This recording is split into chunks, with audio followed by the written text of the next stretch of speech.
All right. Hello, everyone. So I always feel really weird because I've just started recording, even though we were talking before the recording. But I'm Tim from the Old Sword Club. I do all sorts of stuff, but tonight I'm not really doing very much. Tonight we've got Chris Slee from LongEdge Fencing. He's the chief contributor to LongEdge Press and does a lot of sort of fencing and translation work and probably not quite enough self-promotion. But anyway, he's going to talk about the role of fencing in French national identity in the late 19th century. So I'm just going to pass everything over to him. And yeah, I'm going to sort of mute everyone else, including myself. So take it away, Chris. Oh, okay. Well, yes, as Tim said, my name's Chris Slee. I am the instructor for a group called LongEdge Fencing in Brisbane, where we study. At the moment, the focus is on rapier from French sources from a couple of decades either side of 1600. I'm also the principal contributor for an initiative called LongEdge Press, which has since, for the last 6 years, been putting out translations of French fencing manuals and other historical context works in French to do with swords, sword history, HEMA, all the rest of it. Okay, but tonight, yes, I've got some slides because I can't talk without slides about the central place that fencing came to hold in French national identity in the late 19th century. And I thought that was going to be a fairly specific topic, and it was going to be of interest to the Old Sword Club because that group has a focus on 19th century and second half of the 19th century, if I'm not mistaken, but particularly on English sources, some British sources or sources in English. So I thought this would make a nice sort of counterpoint to that. Now, as soon as I can figure out how to share my screen, which I think will be that one, that must be this big button that says share. Where are we now? Now everything's being hidden. Boom. That should do it. Can everyone see a title page? Well, I can't speak for anyone else, but I can. Okay. So let's assume that everyone can. Now, a couple of things to say first up about this. In the what do we say? Let's say in the interests of intellectual honesty. This is a very gendered topic, as you can see by the picture there. The fencers and the entire audience is men. Admittedly, men with magnificent mustaches, but men nonetheless. So this is a gendered topic.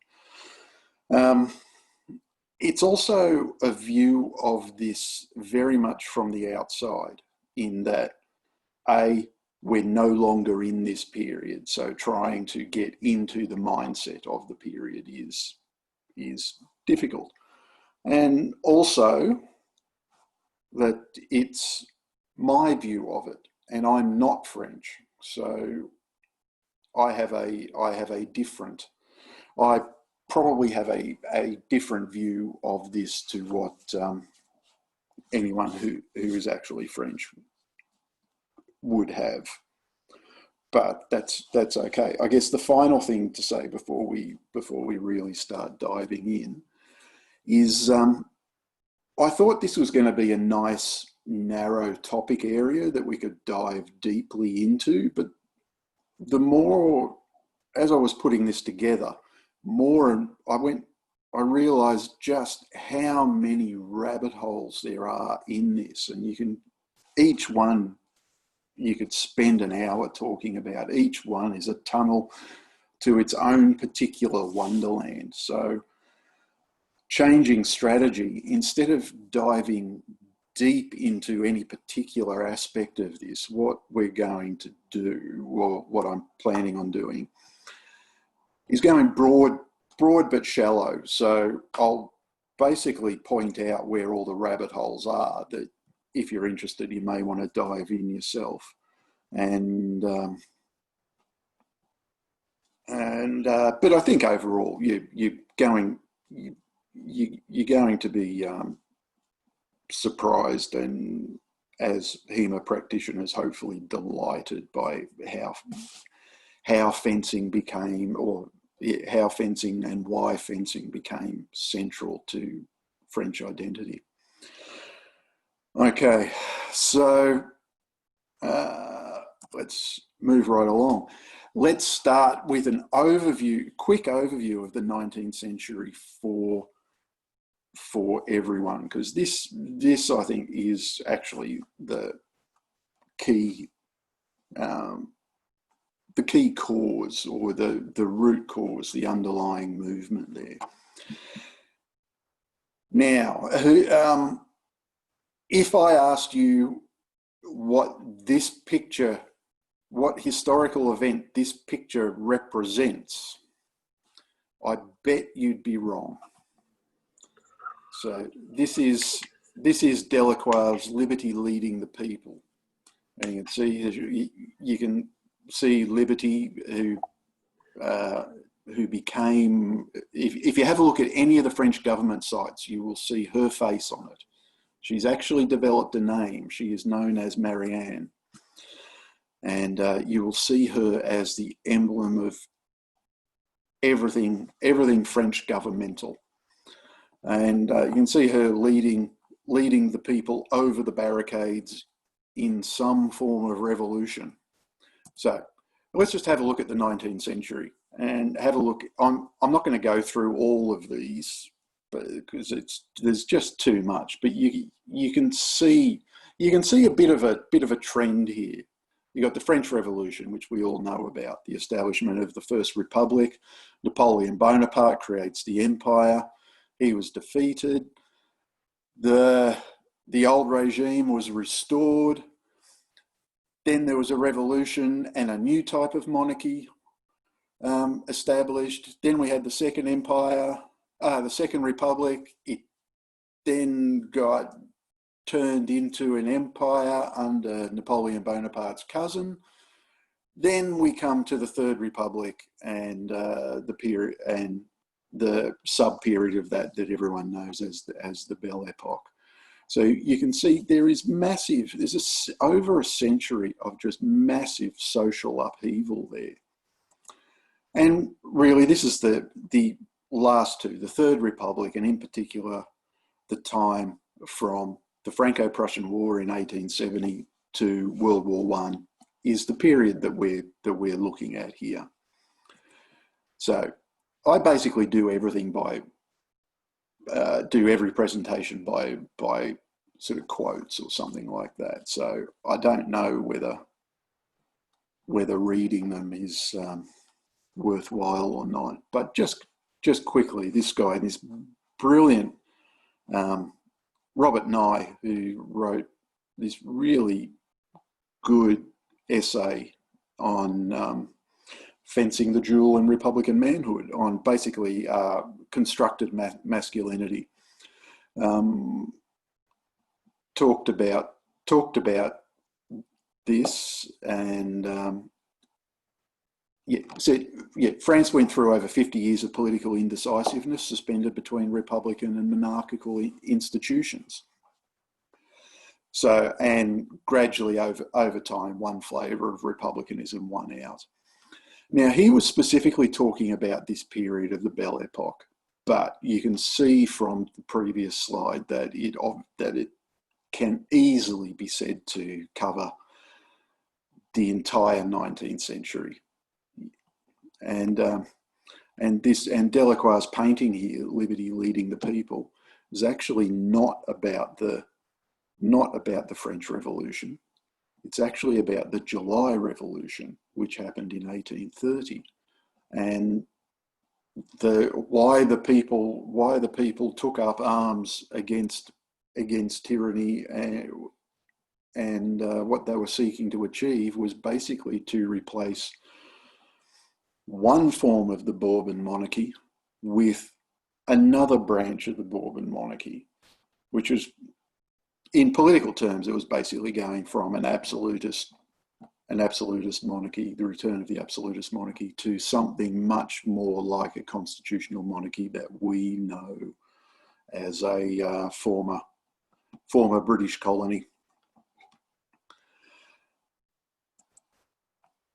So, moving on to a completely different stream, here's a lovely photo from the military athletics school at Joinville, the Joinville Academy, École de Joinville. And the 19th century also saw an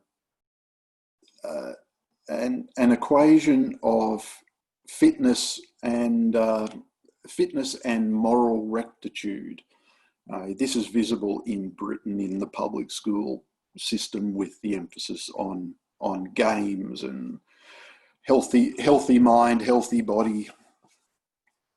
So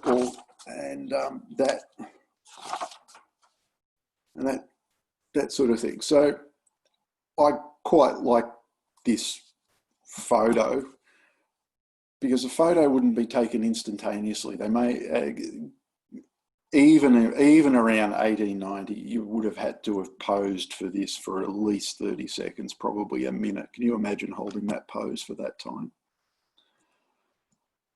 So let's have a bit of a look at this. So there's this guy, Don Francisco Amoros I can't even pronounce that. Lois is here. She can tell me how it's said. But the Marquis, it's Ondeano if you want. Ondeano. Yeah. Okay. Thank you. You're welcome. Who was actually a Spanish nobleman who, during the Napoleonic rule of Spain, actually moved to France, and in 1817 set up the first public gymnasium in Paris. He's credited for his contributions to gymnastics and athletics, and I guess also for the resurgence of sport in the modern world at the time in general. Now he I think starts some of this social push that we're going to see later. I mean, yeah, he's got the basics there, gymnastics, and by gymnastics he doesn't just mean, rings and floor exercises. He means, we would probably call it just fitness today. So it's the rational science of our movements. Yeah, that's fine. That's easy to understand. So it comprises all the exercises which, and this is where it gets interesting, tend to make us more courageous, more intrepid, stronger, skilled, faster, more supple, more agile. All of those you'd expect. And then comes the last one. So it's all the exercises which dispose us to render services to the state and to humanity. So you can see, even as early as 1820, there's this linkage between sport, moral improvement individually, moral improvement of the state and of the world in total. So talking about soldiers in particular, there is in France at least, and I don't think this happens in Britain, but in France at least, there is this change in the public mind where the Revolutionary Army, soldiers and officers in the Revolutionary Army, come to be seen as model citizens. So if you listed out all the attributes of the model Republican citizen, they would be that list would map exactly in a one-to-one correspondence with the attributes of, you know, a French officer. So I like that line that it's got in here, where even common foot soldiers emerged as more or less respectable defenders of France. Okay, so using this as an example, let's have a look at have a brief look at the famous school of gymnastics, the École Normale Militaire de Gymnastique, which is an école is school, an École Normale is a teacher's training school. So it's not teaching the public, it's setting a common pedagogy, a common set of goals, objectives for teachers who then go out into the world to train others. So, and this is a military school. So, whoops, we're not up for that yet. This is a military. It started 1852 as a military school. So it's the military instructor school in fitness. And this is part of that wider push across Europe at this time for, you know, staff colleges. So you develop that esprit de corps that gets pushed out throughout the units. 1868, conscription. Well, conscription is probably not the right word. Yes, there was conscription into the army before this, but what happened in 1868 was that the law was passed that meant you couldn't buy your way out of subscription. So you had to do your national service. You couldn't just hand over money to not do it. You had to do it. Also, physical education and fitness was pushed throughout all schools. 2 years later, Otto von Bismarck convinced Napoleon III to declare war on him so that he had an excuse to invade, which he did, and smashed the French army. And 1871, France and Paris was occupied by the Prussians. After that, the Joinville Academy was reformed, and you can see a couple of things that are happening there in the name. It's now the École Normale de Gymnastique et d'Escrime. So it's turned from just training military fitness instructors, so it's now got its doors open, or in the process of opening its doors to the general public, to not only train fitness, but to specifically train fencing. So this is starting to be the first hint we're getting that fencing is somehow being lifted out of the run-of-the-mill of all other sports and all other fitness activities. There's something different about fencing. And by the 1890s, the Joinville model was basically copied everywhere in France. There was fitness schools, fitness academies, gyms opening up everywhere that followed the Joinville model, followed their program, followed their stated aims. This became big business. And after the success of the first two Olympic Games, there was a sports science lab established. The first French national sports science lab was established at Joinville, and it became the training academy for all future Olympic Games up until I think 1956. But that 1872 mark, that's an important one. That's the first hint we're getting that fencing is something important. Now, let's jump over to another part of this field and just have a look down another rabbit hole. The War of 1870 and Revanchisme. Now, Revanchisme basically just means revenge, Revanchism, inspired by the defeat in the War of 1870, Franco-Prussian War.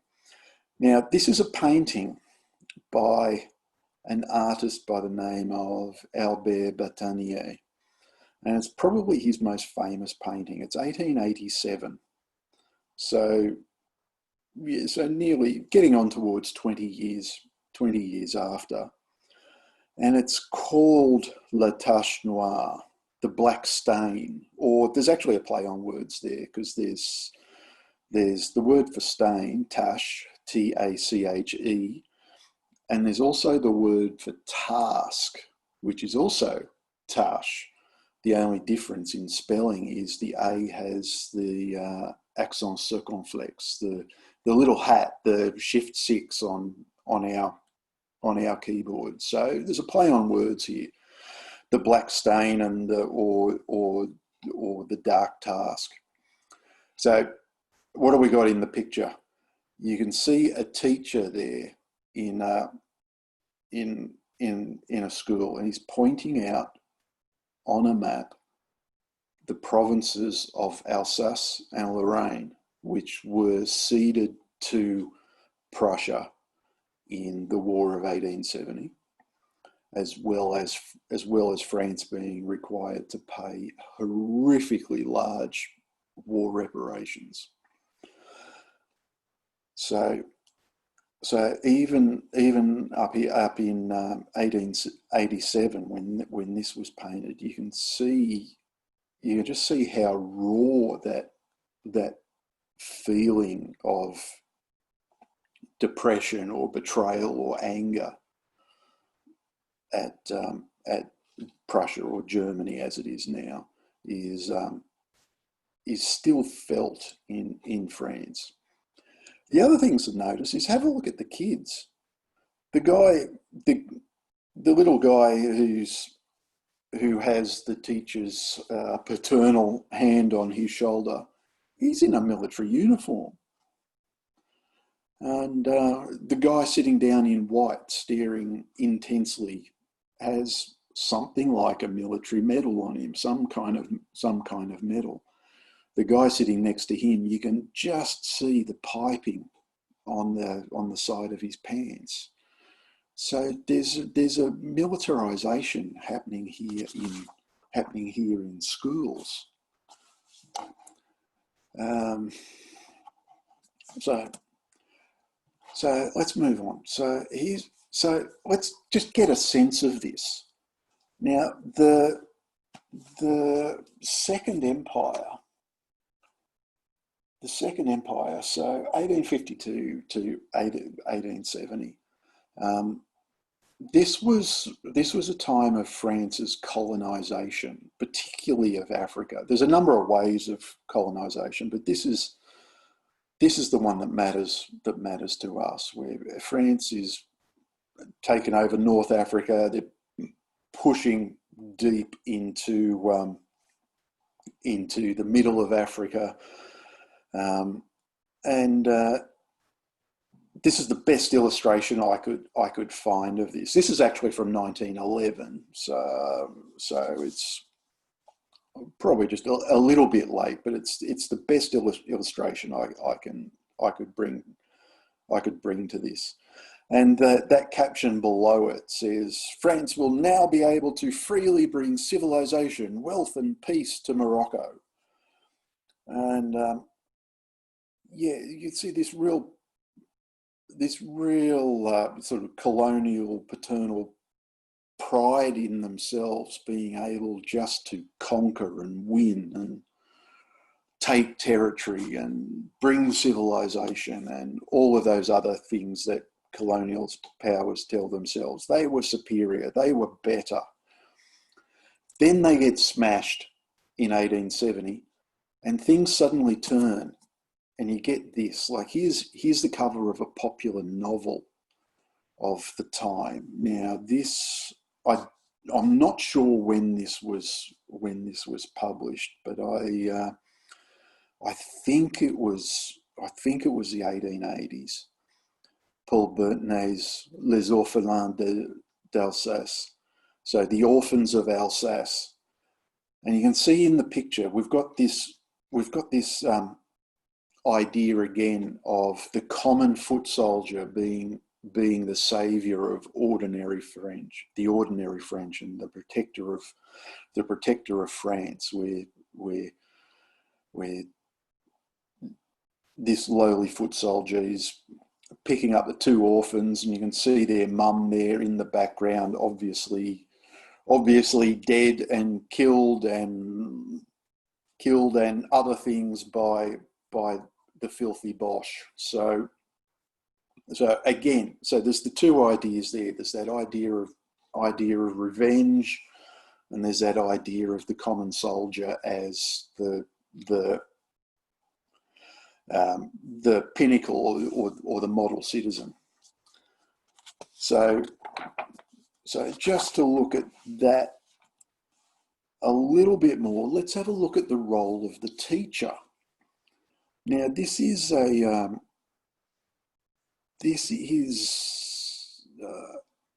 teaching and education became a really big battlefield and the source of how France was going to become modern after 1870. Teaching became an incredibly prestigious occupation. There was a bunch of laws known as the Ferry Laws introduced that gave France a national curriculum and set up free primary and secondary education for all French kids. And teachers taught a national identity. One of the things one of the differences is that, you know, France was still largely rural, so you wouldn't move around much, and you would identify as a Gascon, as a Breton, as a Poitou,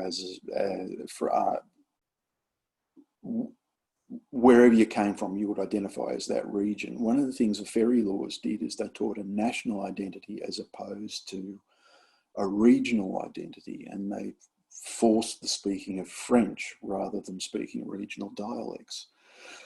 So then Paul Bert, Minister for Education, made this quote, and this is actually kind of frightening, that the teacher should be preoccupied above everything else with developing a nation of citizens devoted to the struggles in which the interests of the homeland, its glory, its liberty, are involved. Even developing citizens who are devoted up to the supreme sacrifice. So there's a large confluence of forces developing here. And where this starts to come out, one more thing. You can see how deeply ingrained this is, where in the Treaty of Versailles, we know from our Anglo history about how the Treaty of Versailles just punished Germany, most of it with huge reparations, loss of territory, after World War One. Most of that push came from France, and here you get John Maynard Keynes, the guy who keeps getting talked about as the founder of Keynesian economics, which certain parties, political parties in this country that are more to the right of others tend to like. He was also one of the negotiators for the treaty on behalf of Britain. So you can see what he said, that in the negotiations, France aimed to turn back the clock and undo what Germany won in 1870. So you can see this long-running idea of revenge. Now, where this starts impacting specifically on fencing is in the duel, the return of the duel. Now, this is, depending on how you look at it, either a great or a horrific photo. The photo is from April 1967. So you can see it's almost 100 years after the defeat of 1870. And you can, what's his name? De Fer, who I believe is the guy in the centre facing us, the mayor of Marseille, was basically constantly being interrupted in his speech by Rapier on the right, who was the national deputy for the Val d'Oise. And De Fer ended up saying, "Shut up, you half-wit," shouting, "Shut up, you half-wit." He refused to apologise and was challenged to a duel. Charles de Gaulle, who was president at the time, tried to broker a peace, but with no success, and they had a duel on private property, which lasted 4 minutes. It was to first blood, but when first blood was gained, De Fer refused it and said, "No, not good enough, keep going."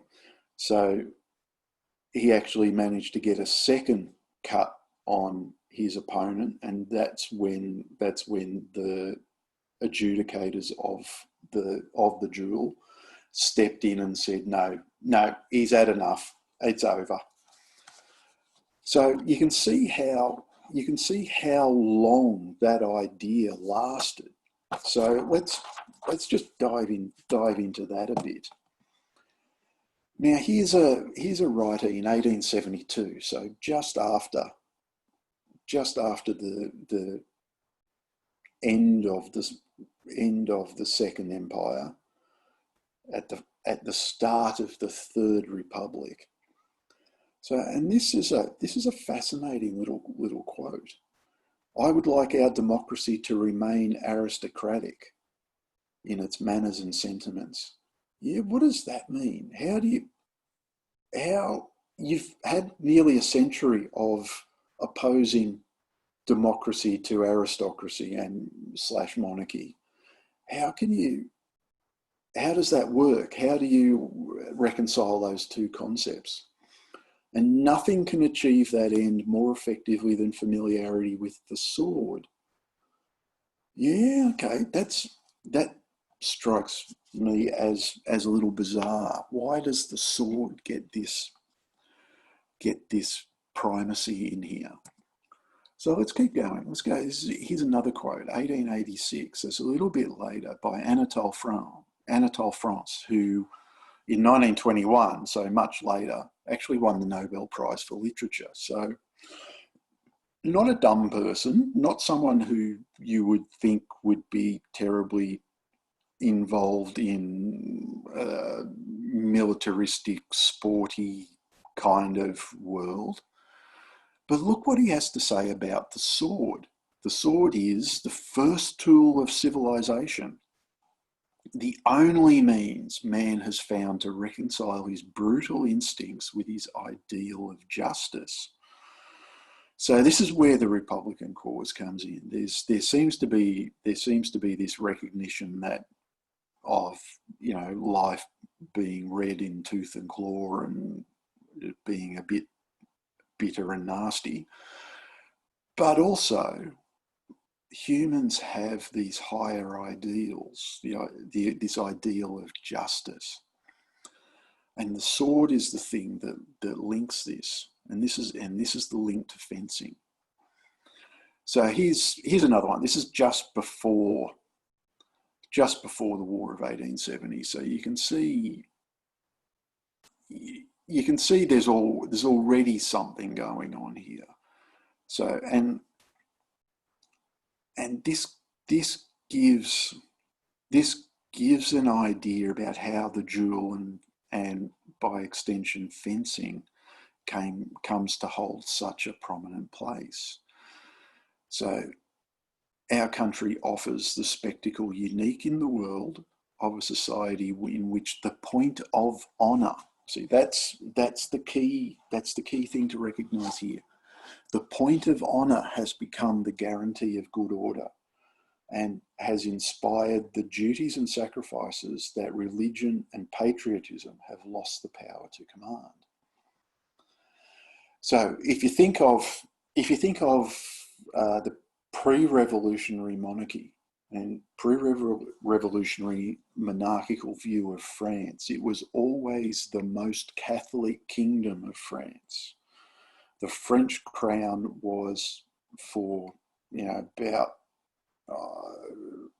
probably actually close to 1,000 years had been recognised and blessed by the Vatican, by the Pope, as the country which is the defender of the faith.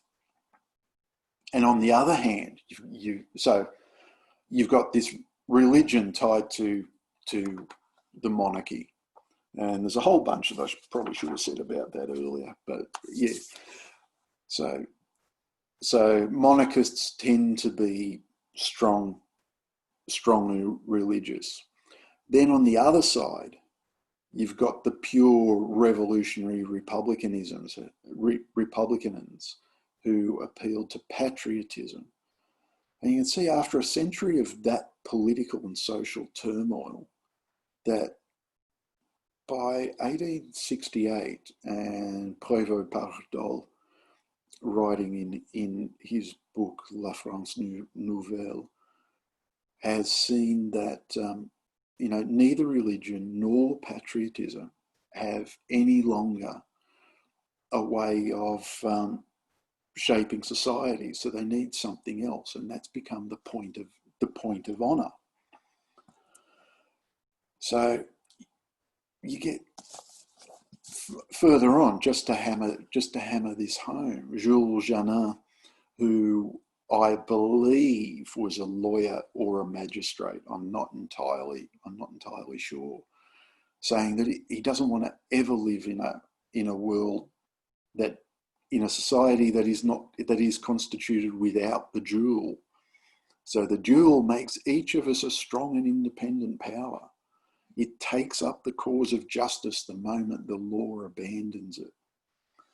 So for a country that's fought so long, struggled so long over different types of government, in the end, it's almost like they're sick of any form of government, and it comes down to not what you can take for yourself, but it comes down to recognising agreed forms of individual justice. So let's move on and have a look at the fencing hall. Now look at that photo. Don't we all want to have a room like that where we can practice? That would be awesome. I drool over this every time I see it. So let's have a look at fencing halls in Paris. In 1790, in the Revolution, the Academy of Arms was abolished. The Academy of Arms started life as the Corporation of the Masters of Arms of Paris, given its charter by Charles IX in 1567. So it's 200 plus years old. So 1840, there was only 10 fencing halls in Paris. 1870, there was only 35 teachers, fencing teachers, in the entirety of Paris. After 1870, fencing exploded, and we can see some of the hints of that. So 1882, amongst others, there's a whole group of federations and clubs and things. This is the Société d'Encouragement de l'Escrime. The Society for the Advancement of Fencing was founded. And in 7 years, it grew from just a handful of guys to over 400 paid up members. This is paying annual fees. It had its own office in the centre of Paris, and it had its own weekly newspaper. So by 1890, there's 100 masters teaching fencing in Paris, and there's fencing halls all over the country. So there's just this explosion of fencing. And going back to Robert Nye's article again, here we go. This gives you a sense of what the fencing hall was about. It was a place which civilized men and harmonized the classes. So there we go. Social differences are erased when you cross that threshold into the fencing halls. So to quote Nye, men who crossed swords, it was argued, shared a kind of Freemasonry and a mutual regard, and observed a kind of cordiality which overcame pretty much any social issues. So the fencing hall provided the foundation of the social rules by which people interacted. So tying that with the idea of the point of honour as the moral motivating factor, and fencing as the expression of that, and the duel as the way of repairing any insults to it, you get a really strange kind of idea of identity coming out of this. And one of the things that I find is absolutely fabulous, absolutely wonderful in this is you start getting books which are basically the equivalent of football cards, if anyone remembers those. These 3 books, Amateurs and Salle d'Armes of Paris, Contemporary Fences, Fencing Forever and Always in Lyon. These 3 books, I've got scans of them, and they're brilliant to read. They've got little 1 or 2 page potted histories of individual fencers and fencing masters, and travel logs describing various famous fencing halls around the place. And this is just crazy stuff. In Escrime Contemporain, Contemporary Fences, you'll be pleased to know, Tim and Old Sword Club people, that Hutton, Edgerton Castle and Cyril Mathley make appearances. They have little potted bios, and these little bios are fabulous. They give they give the obvious physical descriptions of people. They also give a hint of their fencing style, what makes them unique or interesting as fencers.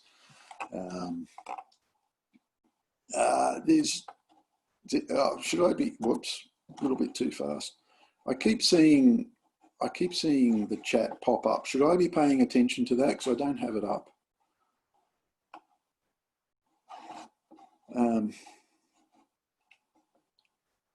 Yeah, I can't pay attention to the chat, so I'll have a look through the chat when we're done. So you can see just the fact that these books could be published and were popular and went through reprints and second editions and third editions in the case of the last one. You can see how popular fencing became. So it was everywhere. Everyone was fencing. So let's have a look at women and fencing. So this is, I couldn't do this without mentioning this, but as I said at the beginning, this is a very gendered, it is a very gendered topic. But I didn't want to let this go. I think this is a great photo. This, I know absolutely nothing about it other than it was from a postcard that is labelled 1890. So I don't know where it is or when it is other than that. There were women-only fencing halls, and women were allowed to fence with the men. There are a few big name women fencers too, but the problem is that it is gendered, and there was this idea of an aristocratic sentiment and manners did promote a very paternal, patriarchal social system. But the return to aristocratic manners revived some idea of some sort of flavour of chivalry, and which the women resisted very, not just vocally but also quite strongly as well. There was one wonderful woman by the name of, oh God, why didn't I write this down? Julie Daubigny. That's my fault. I thought I knew her name so well that I didn't have to write it down, but obviously I don't. She was basically an opera singer, but she was also a fencer, and she was taking no shit from anyone. She fought something like 13 or a dozen duels against men, and not just one, but messed them up. So you could be a woman and you could become a high class fencer, and you could participate in that world.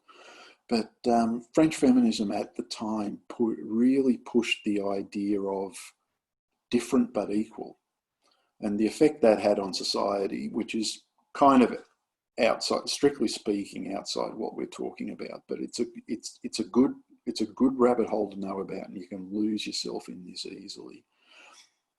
Is that there came this idea of women's knowledge. So as long as you could get a job, and you could get a job, unlike largely in the English speaking world, you could get a job at basically anything that we could roughly link to what was seen as a female occupation. So teaching, nursing,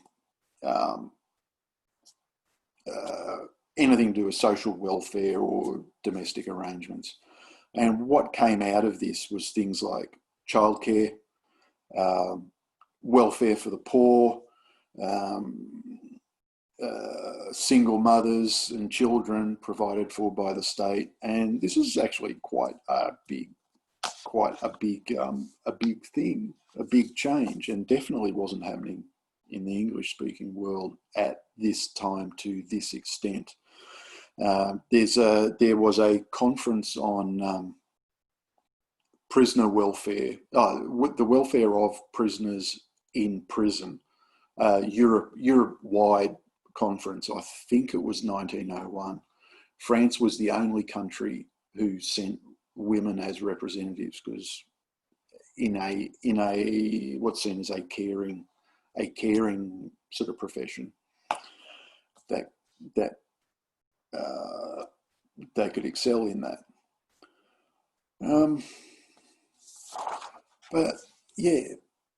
But getting back towards the fencing idea, you get do I want to talk about that slide? Yeah, I've basically talked about this. This is this emergence of feminine expertise and feminine skills, which aren't just in the home; they are outside in the world. And it's often just referred to as a femme moderne. And another completely separate rabbit hole to go down is these two magazines, Femina, founded in 1901, and La Vie Heureuse, The Happy Life, founded in 1904, which are actually, well, they're nothing like, but they are actually the forerunners of all the women's magazines in the newsagent shelves today. So here's a cover. I couldn't find a better cover. There was one with fencing, but I couldn't get it in a big enough image. There was another one with women showing a woman as a lawyer, showing a woman as a doctor, showing a woman piloting a plane. So there's a real push here, and women fencers were definitely a thing and respected, and there was plenty of women only mixed and women only fencing halls around the place. But I wanted to bring this up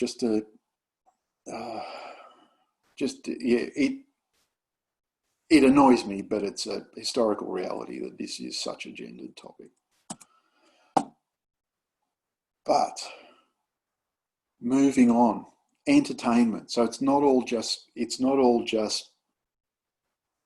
serious. This is the first HEMA revival. We didn't do it first. The interest in fencing also promoted an interest in the history of fencing. Where did it come from? So here's an illustration that I love. This is from Le Monde Illustré, a weekly illustrated newspaper, 18 June 1887, showing it was a montage of a performance at the Cirque Molière. It was written by a guy called Adolphe Corthy. Now this is today we like to think of the Moulin Rouge as the place to be seen during the Belle Epoque, during pre-World War I France, but it wasn't founded till 1889. And before there was the Moulin Rouge, there was the Cirque Molière. So all the up-and-comers, all the people with money, all the wealthy, all the powerful went to, and people who could afford the cheap seats, went to see things like this, displays of historical fencing, just as your gala and entertainment night out. You can see there was other things on the agenda as well. You've got some clowns, some dancers, some horse acrobats, and that sort of thing. So here we go. This is from the review that in the paper that the picture covered. So a captivating resurrection of the forms of old-time fencing. So well combined that it charmed a first-class public who did not stop applauding with enthusiasm. So even taking into account some is a dramatic license in talking it up, you can see that that displays of historical fencing are also very, very popular. And this is something that goes on. So here's another one from one given a little bit later. This one was in Belgium. This is not a review, but it's an advertisement for it. So it's the same thing. Fencing through the ages, drawn in scenes composed with dialogue. So they're little vignettes that show a scene, then we get a particular historical fencing style. So, and this refers to one that happened in Paris the month before. So, it's just so fencing is just everywhere. It's in the popular mind. It's in popular entertainment. It's linked to the duel. It's linked to that idea of just being French, what a French Republican citizen is. And I couldn't do this without mentioning Alfred Hutton. And so here's the equivalent of the title. This is in London. You've probably seen this before, and you can see Hutton standing up there at the podium describing what's going on. And I actually believe it is. Again, I haven't written it down as a notes, but I'm positive that I read that the two fences are actually Castle and Mattingley. So, but the one thing I want to say here, and this is particularly for members of the Old Sword Club, is that Captain Alfred Hutton is a fraud and a plagiarist. So, and as evidence, there the chat's going crazy now. As evidence, I will put up Hutton's Sword Through the Centuries, published 1901, which ripped off Adolphe Corthy's Fencing Through the Ages, which was the display that was shown in the first of those reviews, and Georges Ecoud's Fencing Through the Ages, Cycle of the Sword, which was the one in the second review there. So in that second one, that's the one that is talked about in the introduction to The Sword Through the Centuries. If you have read that introduction, Mathley says that Hutton and the fencing cohort from the London Rifle Brigade went over to the continent to show them how it was done and played the leading roles in a display. They didn't. They were just one part of one group in an ensemble that drew historical fences from all over the French-speaking world. So, fraud and plagiarist. All the episodes in Hutton's book are directly from the same episodes that are from both those two French sources. So, and on that note, on a note of insult to my gracious host, that's the end. That's basically what I wanted. That's basically what I wanted to cover. And so, just to reiterate, 19th century France is an upheaval in every way. So politically, with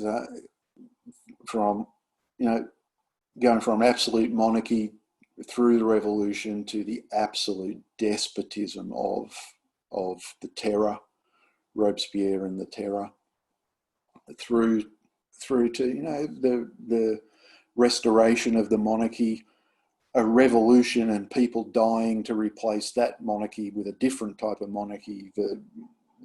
So there's a huge upheaval in France. There's this pretty much worldwide push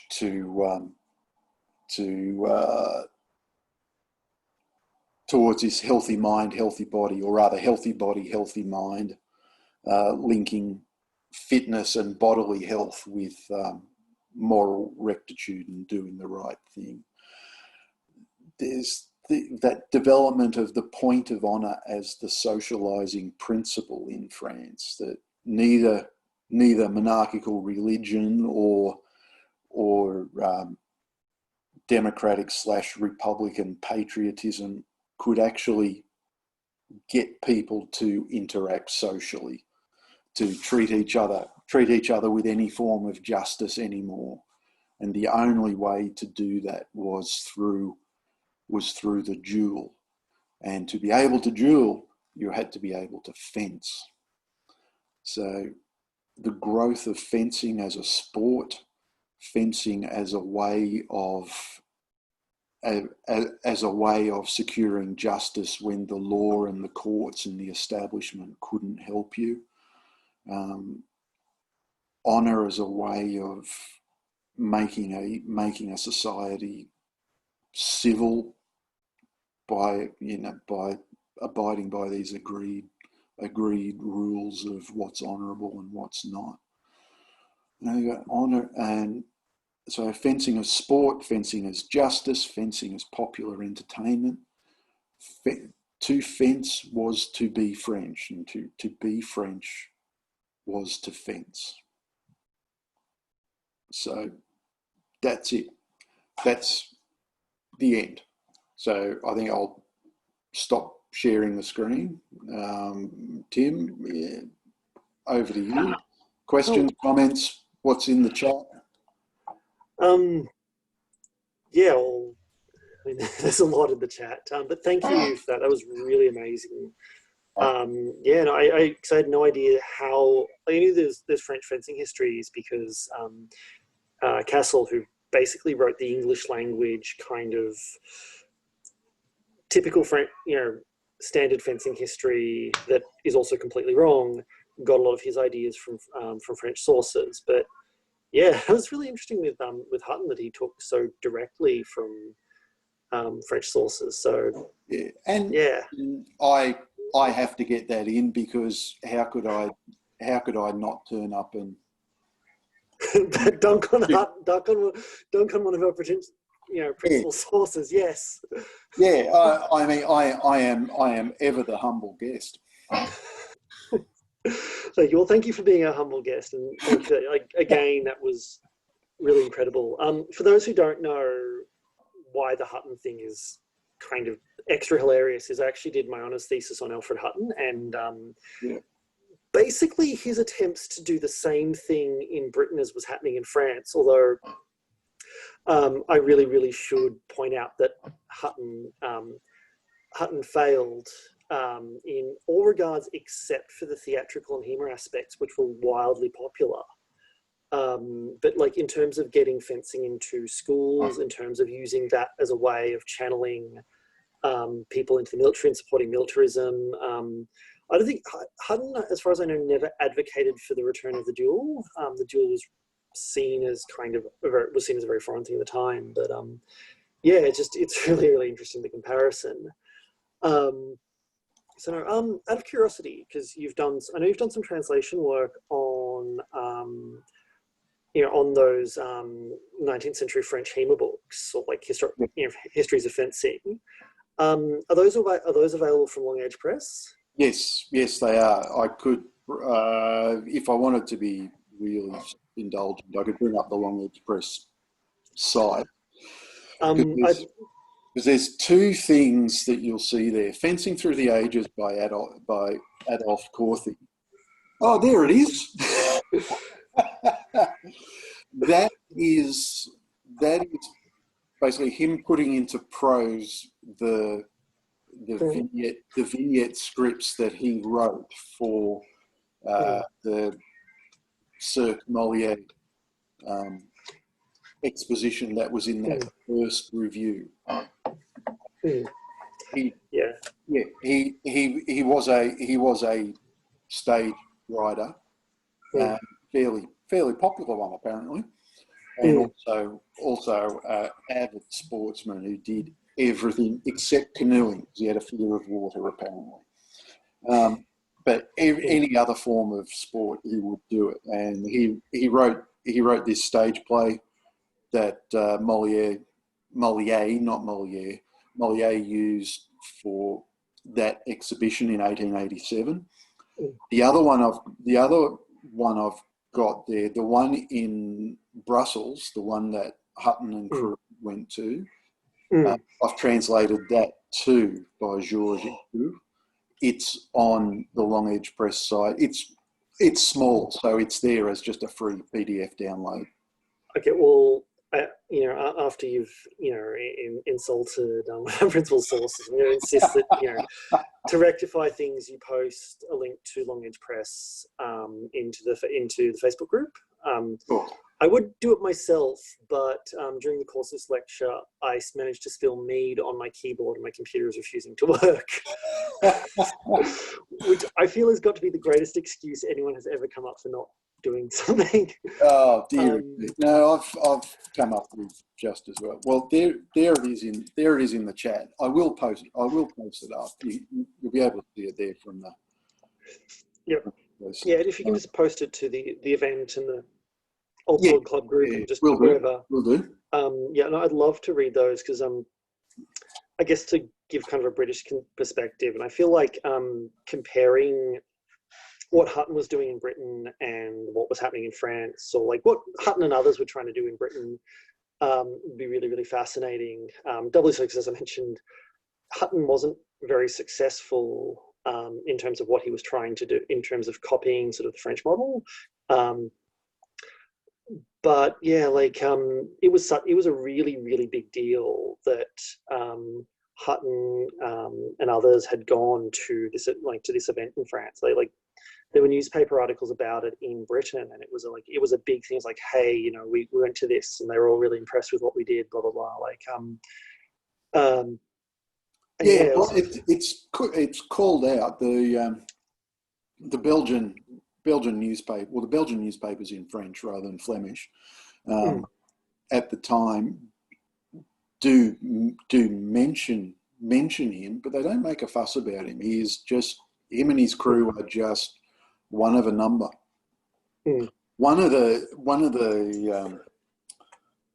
I can't think what the paper is now, but the only review I read of it that made a fuss at all of the husband and wife team who did the small sword demonstration. So they were famous fencers from Paris. I can't remember their names, Gerbert or Gilbert.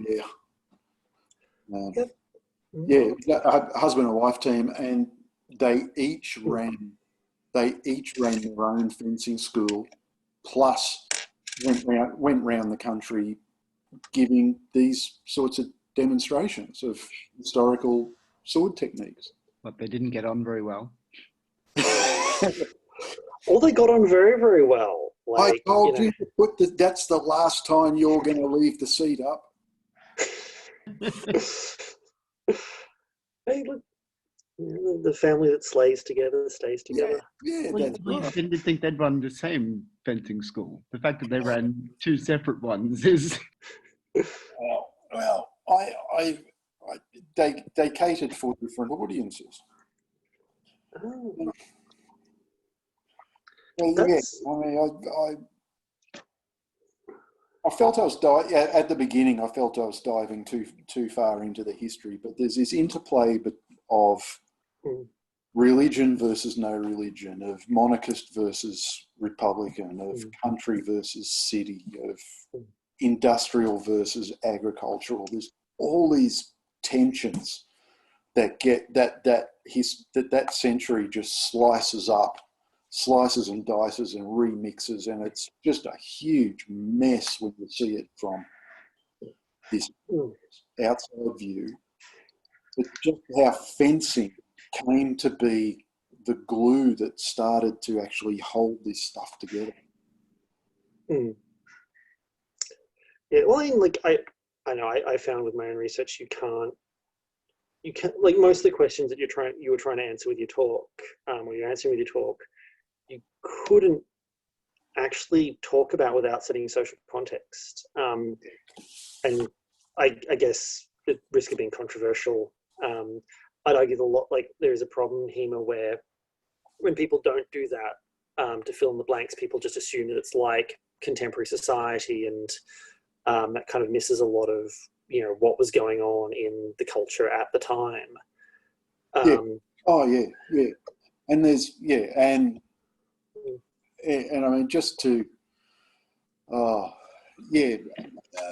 Masculine, feminine is the other big split there, and even very late, women were associated with being more religious than men by the time we get to this sort of stage, and religion was associated with the monarchy. So women were associated in the popular imagination with monarchical governments, which is why women actually didn't get the vote in France until after World War II.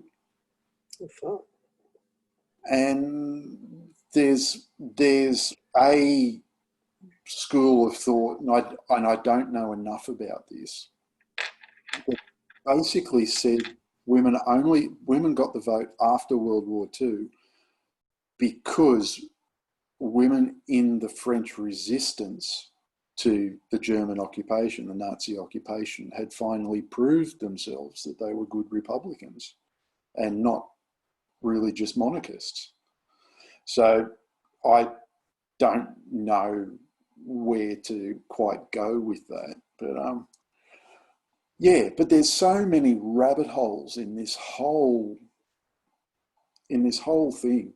You can never quite you can figure out the what and the how, but you can never quite figure out the why. But I think that idea of just Bismarck's unification of a whole bunch of German states under Prussian leadership and smashing the French and occupying Paris in 1870 is the real trigger point that needed something to help rebuild the country, and they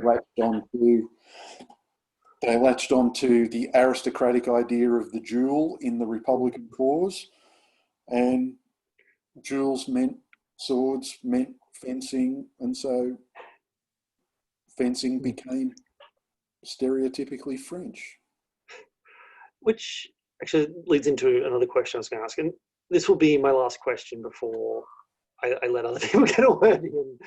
So, because fencing, like a modern Olympic sport of fencing, is very, very French. Like the International Fencing Federation is based in France, and is Fédération Internationale d'Escrime or something like French words.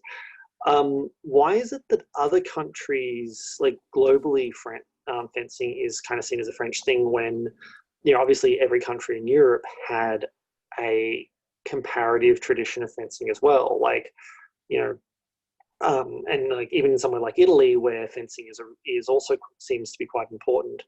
How did the French come to be or like French fencing become the dominant form of fencing essentially like early 20th century discourse when all this stuff was being set up? Is that too big a question? Yeah, don't know. Okay. Don't know. Sorry, I'm just trying to answer a question in the chat as well. Maybe I'll talk through that. What I actually was going to offer to do is start reading the chat questions and get you to answer. Although if you could read it out, that would be good. Let me deal with your question. To be honest, I don't know, because once it starts getting into the 20th century, I'll start losing interest. to be perfectly honest, but there was all those sort of battles and public demos and legal fights in Olympic Games committees about which style of fencing was going to be used. Was it going to be French? Was it going to be Italian? I suspect that. I suspect that it comes out of that. Well, I mean, it might have also been like a Eurovision kind of thing, like how with Eurovision, the countries voted what. Because so in the 19th century, like the French are obviously a huge or late 19th century, the French are considered a huge fencing nation, and the British military had a big debate about whether or not to wholesale adopt French or wholesale adopt Italian fencing, which is also where Alfred Hutton rides to prominence, just to bring him back into this somehow. where he basically turns around and says, initially he said, look, we shouldn't be wholesale adopting either, we should just take bits of both. And he's like, actually, why don't we just evolve British fencing? That seems like a better option. Yeah, like the French and the Italians were two big fencing nations, but interestingly enough, in Britain, like foil was seen as a French weapon. If you wanted to learn foil and also later épée properly, you'd go to a French master. And from what I understand, pretty much anywhere in what I'm going to term potato Europe, so like Northern Europe where potatoes grow and tomatoes don't, it was all French fencing. Whereas Italian fencing was very influential. Maybe, I don't know, actually don't know about Spain. I'd have to ask Lois about that. But certainly in Central and South America, countries that import Italian fencing must, like the Argentines and Argentina that import Italians. So it might just be sort of a thing where more European countries had links to French fencing than Italian to, I don't know, make this more confusing. Yeah, I don't know, because once fencing gets into the Olympics, I really start to lose interest. I don't know why. It's just so I don't really know what to do. Yeah. So there's a chat question. Do you want me to read it out, or do you want you to read it out? One of us needs to read it out though, because for the recording, because the chat questions won't come up for the recording. Yeah. Okay. Well, how about if you read them out? Then it's still having this question and it's a dynamic. It looks a bit funny if I read it out. Before you do that, I wonder if something to do with the, association of certain fencing styles with certain countries and the prevalence of certain countries over others has to do with more the movement of people between countries rather than, specific traditions traveling. Ooh.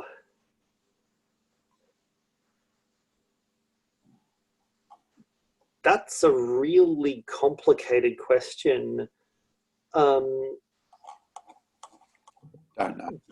Yeah, well, because in terms of, like, when you're talking about movement, you're also talking about a period where national lines were kind of fuzzy and nationalism was kind of a new idea. It's not like the idea that a person's country of birth, or culture, is intrinsic to them was fairly new and a little bit more challengeable. So yeah, that's a really, yeah. I don't know how to, I wouldn't even know how you'd approach answering that. Okay. Don't know. This is when the idea of this is largely when the idea of nationalism is being created, of national identity is being created. Yeah, no, definitely. Okay. All right, well, let's start chat questions. Yeah, chat questions. Okay, so we've got at least two that I can see. So the first is from Frederick Farby Prof, which is question to Chris. Your thesis seems to largely revolve around the role of tensions, the need for revenge, struggles, etc. in the terms of fencing. What would be the role of romanticism in books like, I'm going to butcher the pronunciation, and I know I'm bad at French pronunciation because my partner can speak a bit of French, and it's like les trois mousquetaires. Oh, no. You might want to actually put up the chat for that. Les trois mousquetaires. Yeah. Yeah. So would that be like the Three Musketeers? Three Musketeers. That's exactly what it is. Would be in the psyche and honor and notions of honor, etc. transpire in this book. Yeah, I think that's exactly a product of this. Remember, there was that. Just to go back to something concrete, there was that quote about the duel in that Republican cause, saying they wanted to combine the democratic urge with aristocratic manners, and I would suggest that the role of romanticism is could be another way of expressing that aristocratic manner. It's a look back to the good old days when France was great, when France ruled the world, and this is the sort of thing that went on. So Jules, France in the era portrayed in the Musketeers was, well known across Europe as being the place to go if you wanted to die in a duel, because the whole country was ankle deep in blood from duels. So, yeah, I think there is a role for romanticism. I would argue that in what I've said tonight, that's captured in that idea of aristocratic manners and sentiment. But yeah, definitely.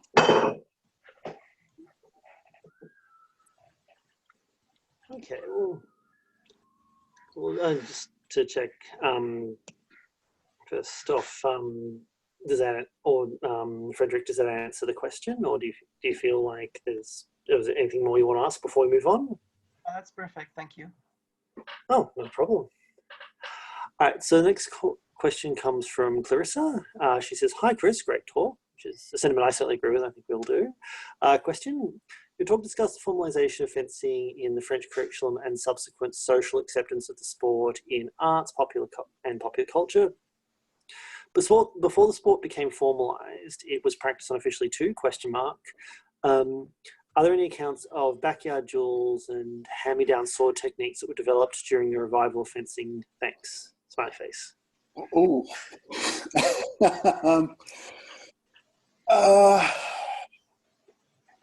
I don't know what to say for that. I'm sure there were people who did fencing for sport, but the only written sources that I know of around a curriculum are basically old soldiers writing military manuals in the 19th century. There are plenty of masters before the revolution writing manuals that are, like all pre-modern, pre-enlightened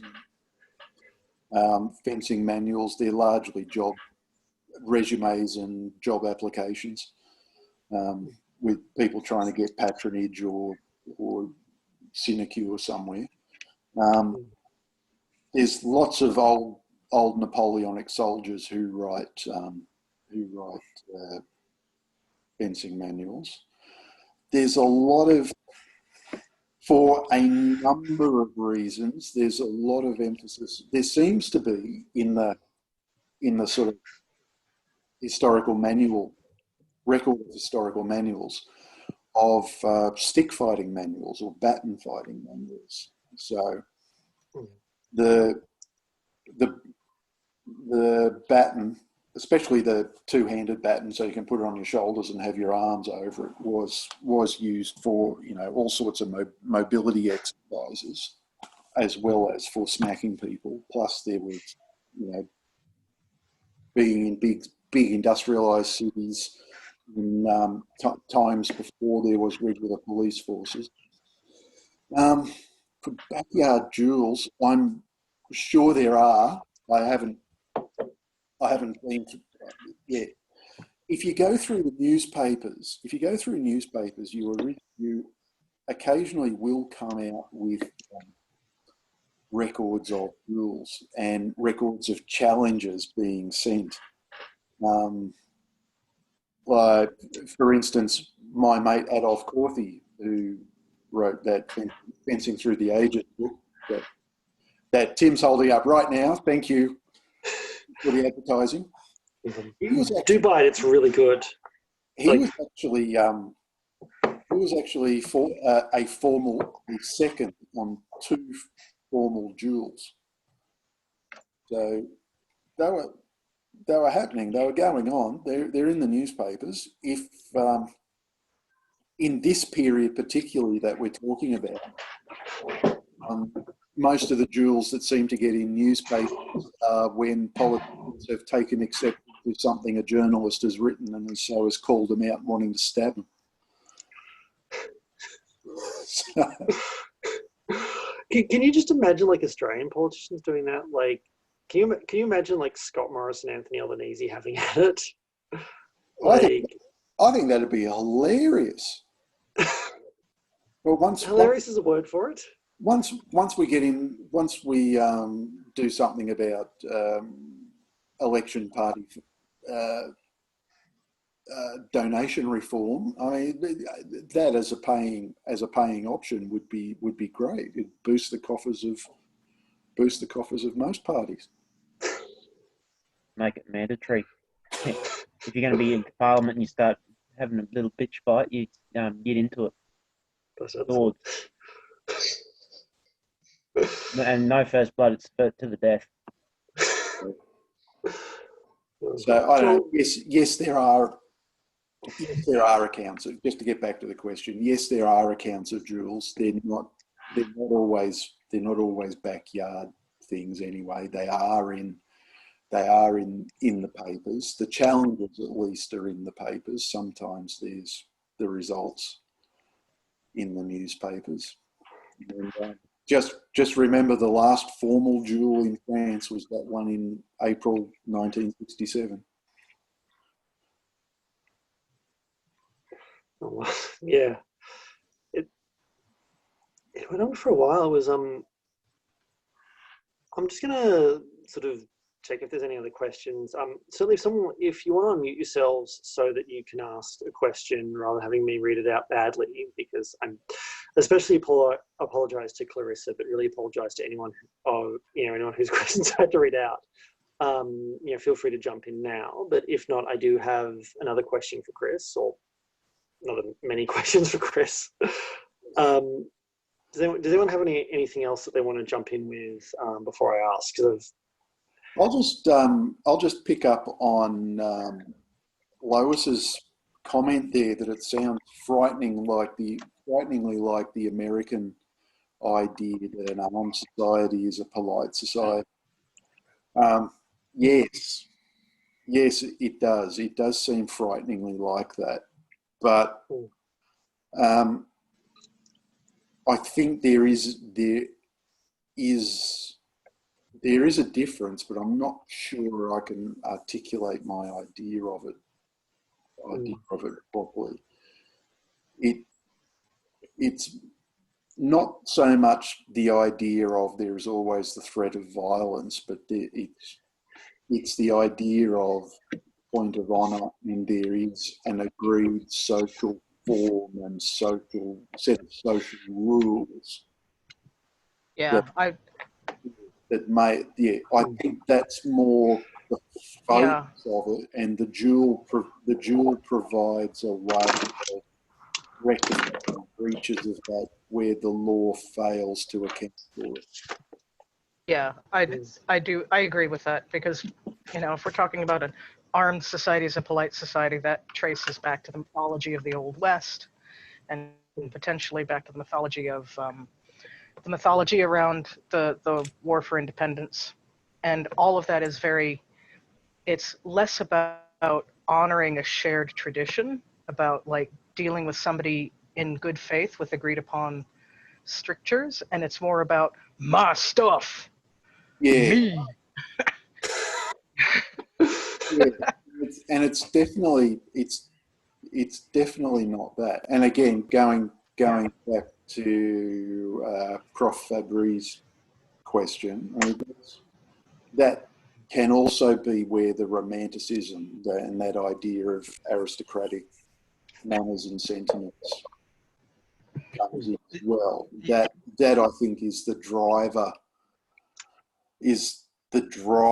for it. It's an expression of that will to the golden age, so to speak. Yeah. Two things that come to mind. The US has been founded with the principles of the French 18th century vision of freedom and all that. So there might be some overlap, but I want to say that the French are a lot more a communal society as opposed to an individualist society of the US, and that may be the key difference in how this is actually applied. Yeah. Yeah. Yeah, I'd probably go along with that. I might be a little controversial here and suggest another factor, which is that, like, so America has had a history of gun regulation and regulation of violence, but it's always been along racial lines, and there's always kind of this weird subtext to the gun debate, that the debate would be very, very different if they were talking about the right of, you know, people of color to bear arms. So I kind of wonder with the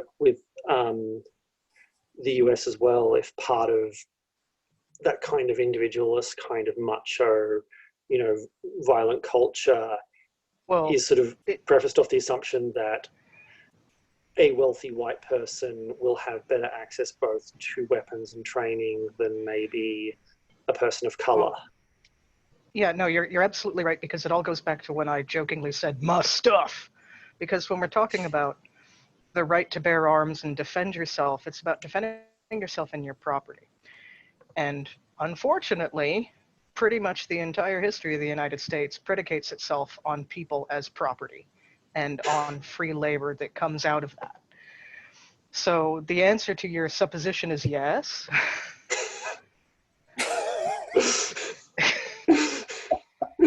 Although Like, there's really no other way to put it.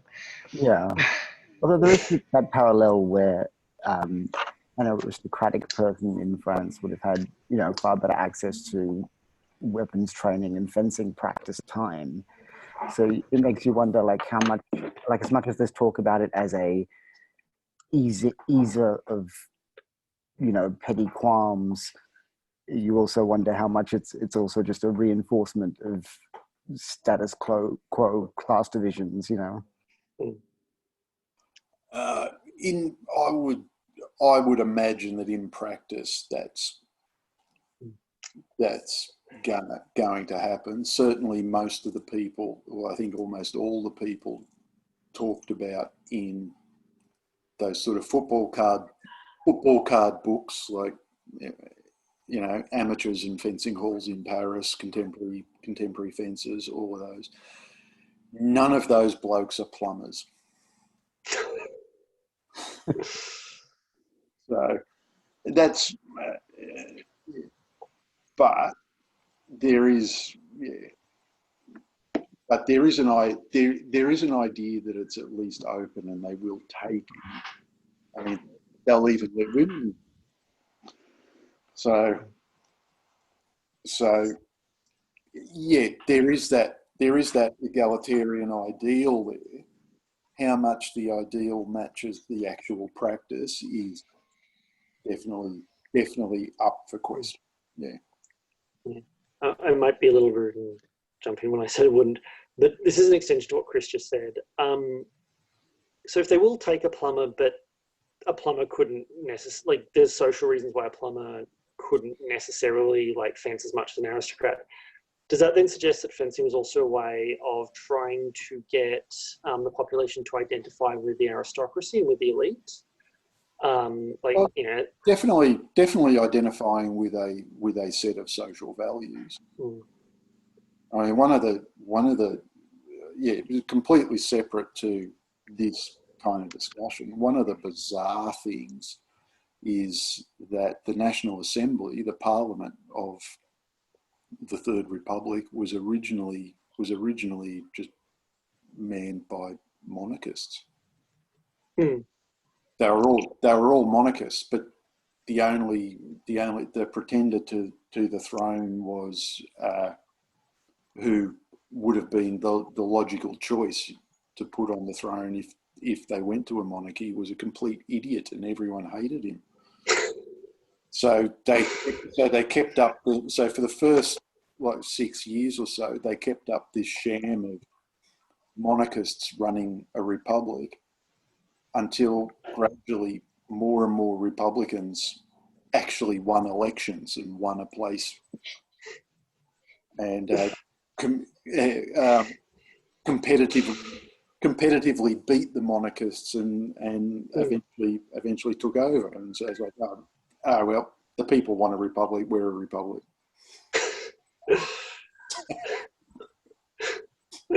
It's fascinating and bizarre. Like I said at the beginning, there is so many rabbit holes. You get. I wanted to focus on the duel and fencing and all that, but every time you look at that, you need to explain how this happened. So you keep widening it out. Yeah, and look, another rabbit hole. So instead of that, have a wide with lots of rabbit holes. I don't envy you needing to communicate this stuff, because like when I talk about British stuff, it's a little easier for me because people have a degree of familiarity with the culture and the history, being as we're all English speakers in a former English colony. Whereas, you've got a really hard job, and I think you did really, really well. Well, as long as I was entertaining. Well, okay, if no one has any other questions, I might use this as an opportunity to bring up one of my other favourite fencers from the period, who is French, who's Jules Jacob. If you can see that, I think the light's Yeah. And for full disclosure, I like him because he says to do the things that I already wanted to do. But so Jules Jacob was one of the originators of épée fencing, and I'm kind of wondering how, if you can comment about how, like, when they're talking about preparedness for the duel, how does that sort of play into the development of épée, where a bunch of people have gone, oh, the foil fencing's kind of really different to actual fighting. Maybe we should do something else. Well, let's go back to my mate Corthy. He, for the Society for the Advancement of Fencing, he actually did a report on the shape of the blade, whether we should have a square blade like a foil, or whether we should have a triangular blade like an épée. Because épées were used for dueling, foils were used for training. So so there is this real, and when did he publish that? 1890s. I can't remember off the top of my head. 1895 or 6, second half of 1890s. And a report on the transformation of the dueling sword is the title of it. It's basically saying we need to change the shape of the training weapons so that we don't have the problem that when called out to a duel, people are using weapons that are not suitable to the training they've had for fencing. Well, that's really interesting. That's like, they're talking about changing the weapon as well. It's actually something I kind of wondered, because like Jacob just talks about the technique. He's just like, oh yeah, so you're going to fight a duel. Your guard is everything is the same except your guard is completely different, and just stab them in the forearm if nowhere else. So it's kind of interesting that, like, you're kind of getting these different pressures.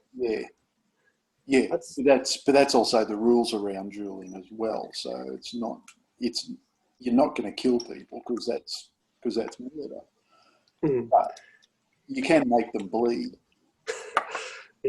Well, actually, I think there's footage of duels even going back from France from this period, like early film cameras, where like people are just jabbing it, like they're just jabbing at each other's arms, which is incidentally what a lot of certainly Jules Jacob, but a lot of the other early épée texts say to do, is just stab someone in the arm, unless you're 1,000% confident you can go to the face or body. But anyway, sorry, I don't know if you have any further comments on that. I don't know. I mean, there's always a tension between sport and fencing in earnest. So yeah, I don't know. I think the idea of the duel and the idea of the point of honour is more important than the actual reality of it. Mm. And that sport fencing did become the social gathering. Mm. It's like we're all the people in the Anglo world are going down to the pub after work. Mm. People in France are going down to the fencing hall.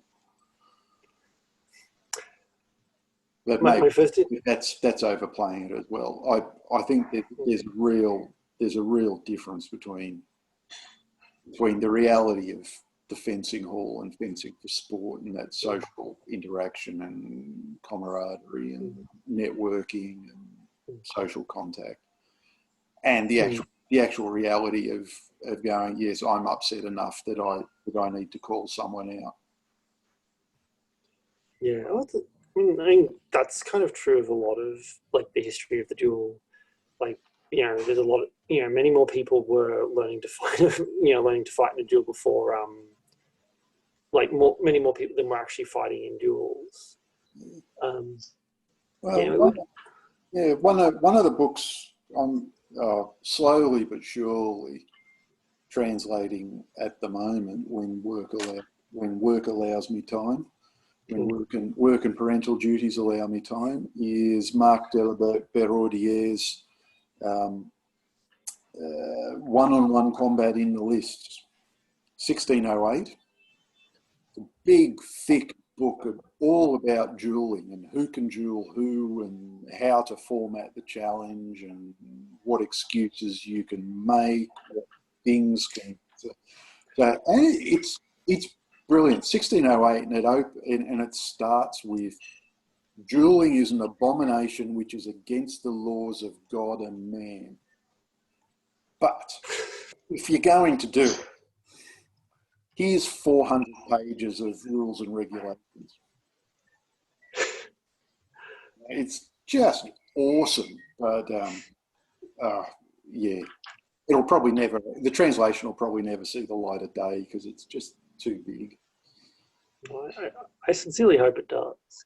We have another question from Professor Frederick Farby, which is foils weapons were probably more expensive than compared to now, and available income was smaller.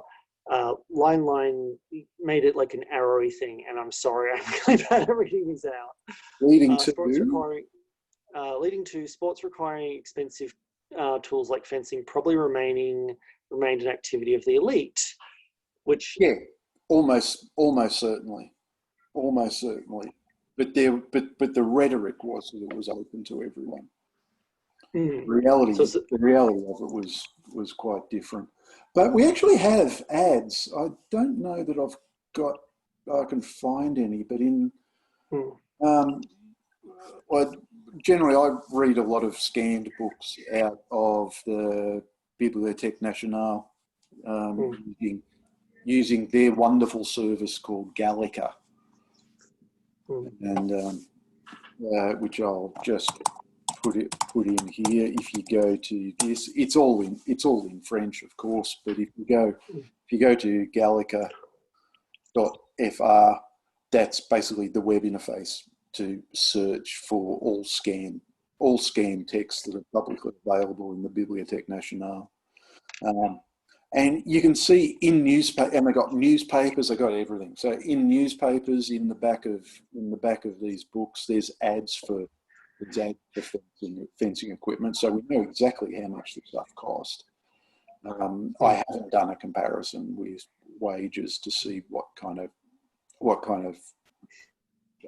social strata the price point hits. But yeah, definitely, I would agree with you, because there's fencing wipes, there's foils, épées, masks, gloves.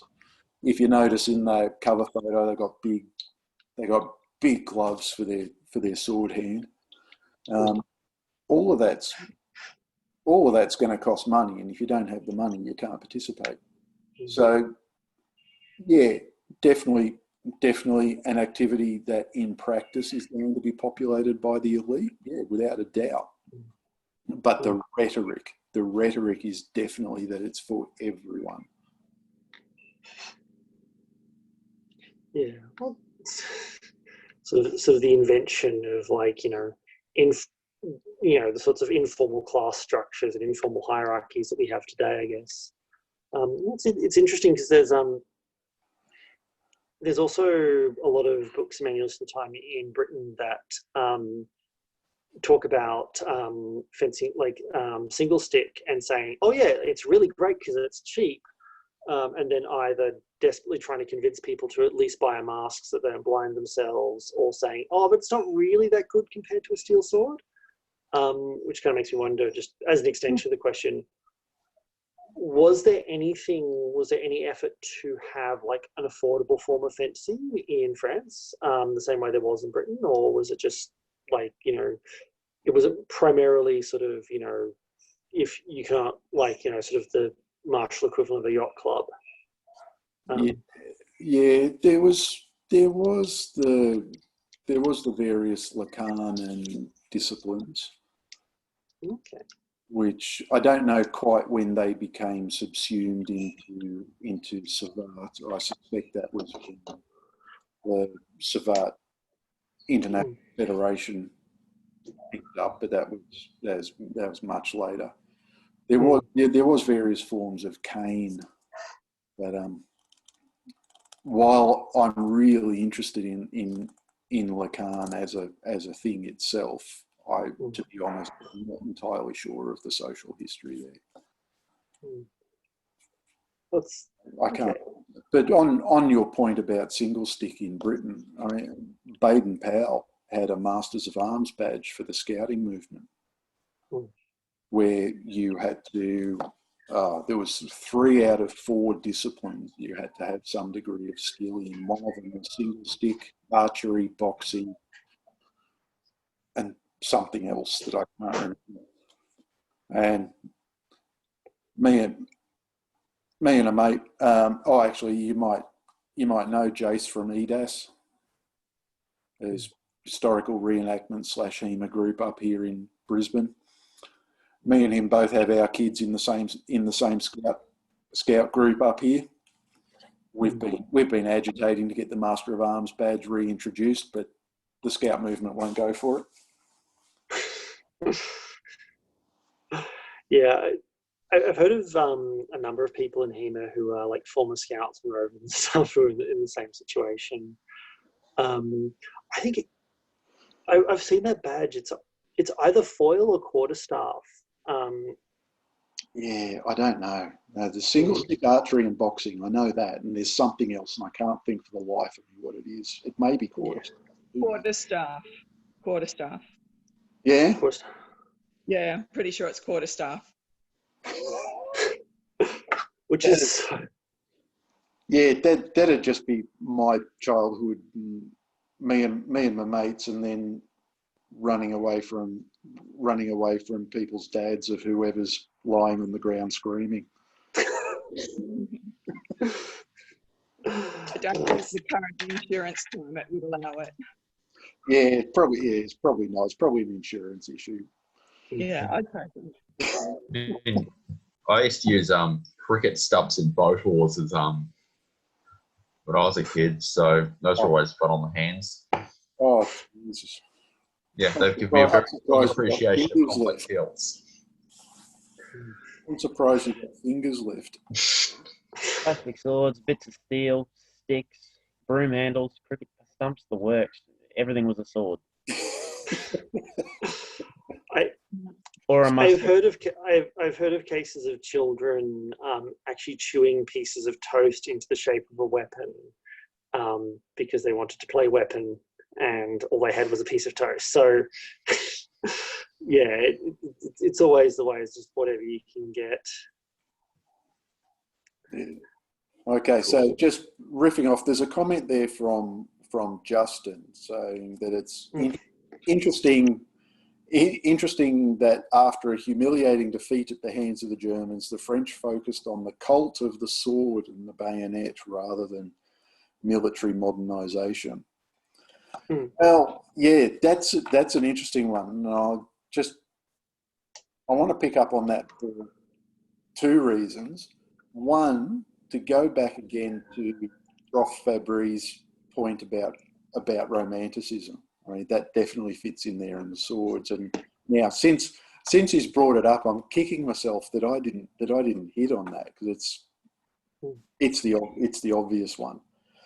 But military modernisation, that's an interesting thing, because you also have to remember at the time, the French army was probably one of the best equipped armies in the world.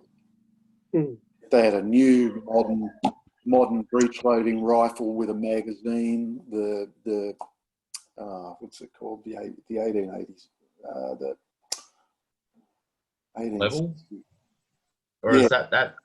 Yeah. No, But it's a level later. No, or was it the Chassepot? I can't remember. Anyway, they had one of the best equipped armies in the world. Part of the rhetoric that came out of the defeat was that the troops were badly led. I don't know whether that's real, whether that's a real thing, but that again highlights this Republican ideal that the people at the top, the aristocracy, if you like, at the top, let down the real true Frenchmen coming up from below. Yeah, don't know about that, but it's an idea which is floating about there. But yeah, the romanticism and that idea of the glorious aristocratic past gets its expression in the idea of a sword. Well, I guess that kind of, so something else that was going on in Europe at the time, wholesale, and in lead up to World War I, is no one actually knew what a modern military would look like. There was people who had a fairly strong idea. Yeah, but it's kind of a weird thing, because there's sort of like, there was a lot of enthusiasm for the American Civil War, because there was kind of, the Americans were very, very experimental, because neither the Confederacy or the United States at the time had they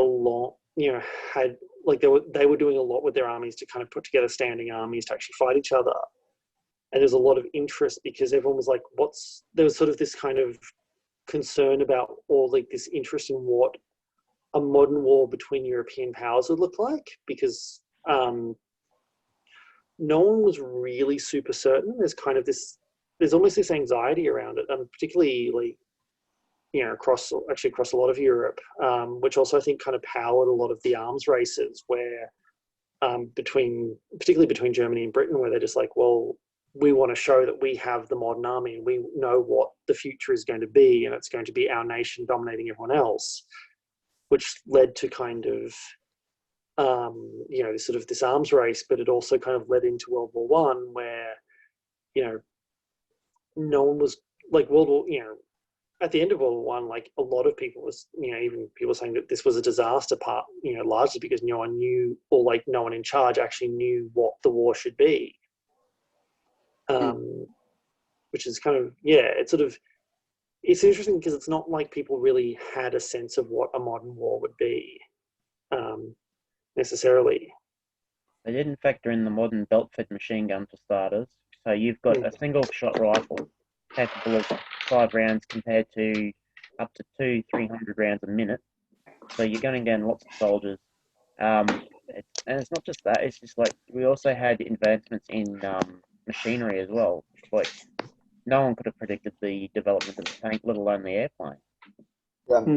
Logistics was a big part of it too, because you had enough technology that like artillery on the defensive could respond very quickly to an incoming attack with fixed telegraph lines that didn't have radios, so the attackers had a harder time adjusting the plans for their artillery support on the fly. So, and the same thing with train lines. They had lots of trains, but not enough trucks. You could like pour in reserves into an area that was about to be overrun, but then you couldn't. But then it was harder to push troops into support and attack because they had to cross muddy no man's land. So.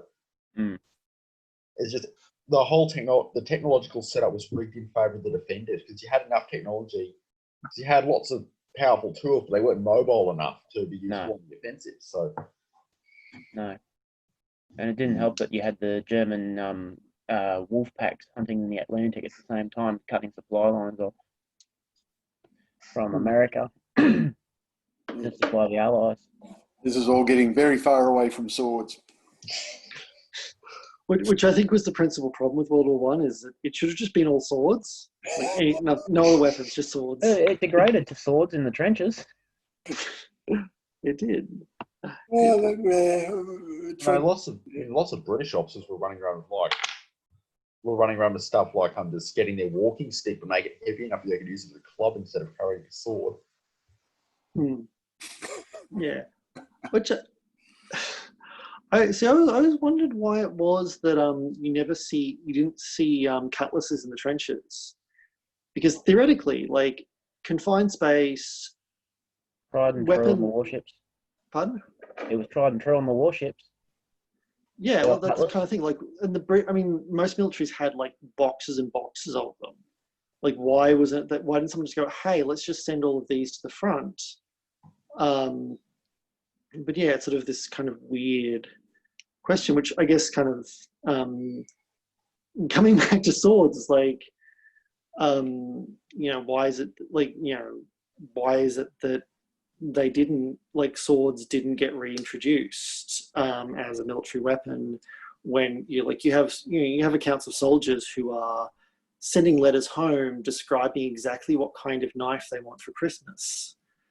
And they're usually quite large, like Bowie knife type things. I'm like, you just add a handguard to that and maybe a little bit of extra length, maybe not that much, and you've got a cutlass. Like, why is it that these why is it that swords weren't more used on the front, I guess, is kind of an odd question, especially in France, where fencing is really, really socially important, to bring it back to Chris.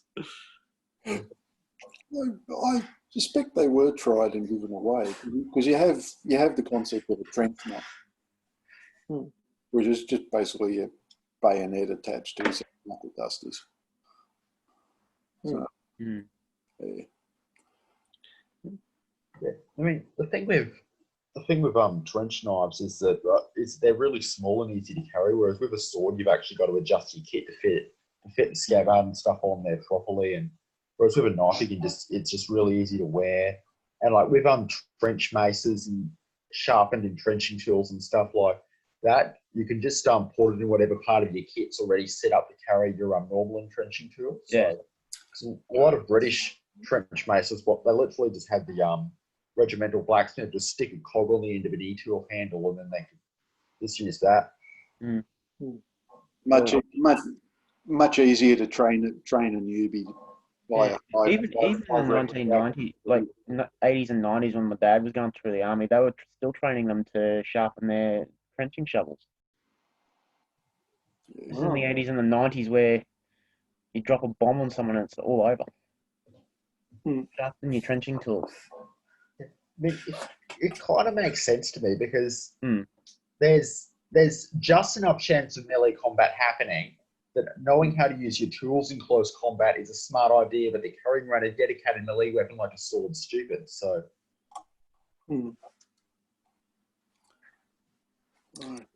yeah. Well, actually, that's kind of, because one thing a lot of the militaries are doing now is they're introducing essentially modified combat sports into basic training, particularly with like the rise of mixed martial arts and things like that, which kind of makes me wonder, you were saying, Chris, earlier in talk, that fencing was kind of part of a military education, like soldiers or prospective soldiers in the period were expected to learn defense. Yeah, it depends on which period you're talking about. Officers and NCOs were expected to know how to use sword. Whether the general soldier was, no one really cared about the cannon fodder. It was meant to be part of the fitness curriculum, but but the real push would be for officers and NCOs. And bayonet fencing was also very fashionable in the period as well. So Yeah, that probably was what I know in the 1877 French Army training manual, which I've translated, available at LongEdge Press.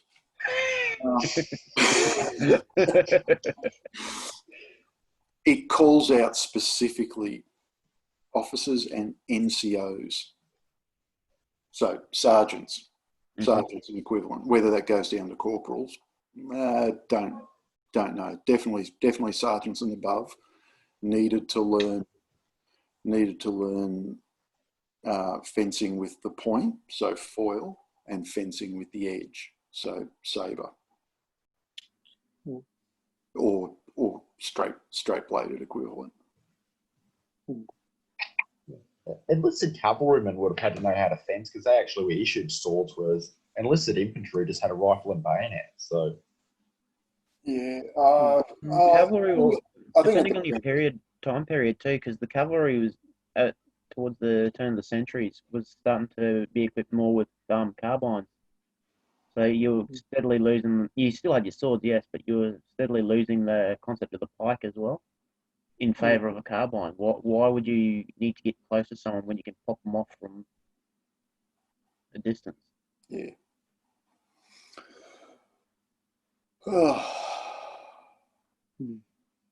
You're still looking tired, Chris.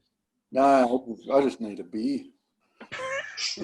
You should have brought the beer with you. Like, if I'd been drinking through that, by the time we got to Hutton, I just would have gone a bit crazy. No, that'd have been. I definitely could smell a dual foreman. I'm sure Tim and I, when next we meet after lockdown, we'll have to have a perfectly civilized duel over which potential violence nation fibbed least in the late 19th about historical fencing. I feel like, well, which nation fibbed least? I don't know.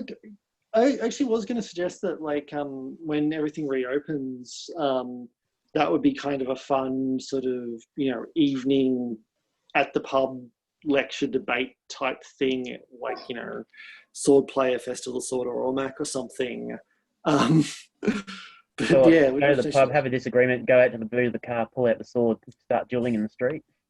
I would love to see that. Historical accounts of duels, and if you had seconds and had the entire organized thing, that'd be quite fun. Well, in the early days of my involvement in HEMA, so this is 10 plus years ago, at a longsword group, at a particular longsword group that was having their end of year do at the German club here in Wollongabba in Brisbane, another German longsword group had hired the fancy room, which we hadn't done. And after quite a few, one of the instructors was a little bit wobbly and going, "Hey, I got swords. Hey, everyone, I got swords in the boot. Let's get them out. Let's go the other way." "Hey, mate, calm down. We're all friends." "No, let's go." So it's not that far away. Could happen. Okay. Yeah. Oh, yeah. Maybe not the best, best for me at least, given my exceedingly poor alcohol tolerance. Yes, cool. Well, I think it is getting on. I think so. I don't know if it's end time, but yeah. If you're happy to wrap it up here, we might end and go and have like a beer ourselves. But a nightcap. A nightcap. All right, but thank you again, Chris, for coming and presenting. I really enjoyed your talk, and yeah, I'm glad I managed to catch it. It was good. Yeah, well, yeah. So we are So yeah, we will have to like have a proper debate, drink / duel at some point down the track when we can all leave. Without at the risk of without a doubt, yeah. See if English rapier is better than the French. I'm not gonna comment on the rapier. I mean, I think the entire concept of English rapier is having George Silver screaming in rage right now. But Oh no, Swettenham had a lot of good things to say. He also had a lot of very bad things to say. Well, yeah. About the rapier. Let's not talk about any of the rest of it. Just about this one point here. Yes. Yeah. Part of the British fencing tradition sort of history of slowly working towards being someone that you'll tolerate at a dinner party. Between the rampant xenophobia of Silver and the rampant misogyny of Sweating. Lovely. Yeah. But thank you again, Chris, for coming. And just that's okay. I think the topic of walking stick did come up, and the Old Sword Club will be doing we're going to be doing weekly events, weekly online events until isolation ends. So the next one is me doing a crash course in cane fighting, which should be interesting. I haven't quite decided yet whether it's going to be based on Monstry or on Levacher and Renault. So there is a chance it will be French. But I will post details of that to the group, and also, if you want to post your translation work, that would be really greatly appreciated. Okay, I'll put a link and call out a couple of things that people might want to look at that are related to what we've added about tonight. That would be fantastic. Cool. All right. Cool. Well, all right. Well, thanks for this, everyone. Tom, Lois, Chris, I'll see you next Monday for our next thing, eh? Oh yeah, for our Zoom chat. LongEdge, yeah. Anyone's welcome to come along. The link will be in the Rapier in France Facebook group. So feel free to drop in. We just talk rubbish for an hour and a half or so. Good fun. All right, thanks guys. Good night. Yeah, see ya. Good night. All right. See everyone, and thank you again, Chris. Thanks. Thank you, Chris. It was good fun. See ya. Thank you, Chris.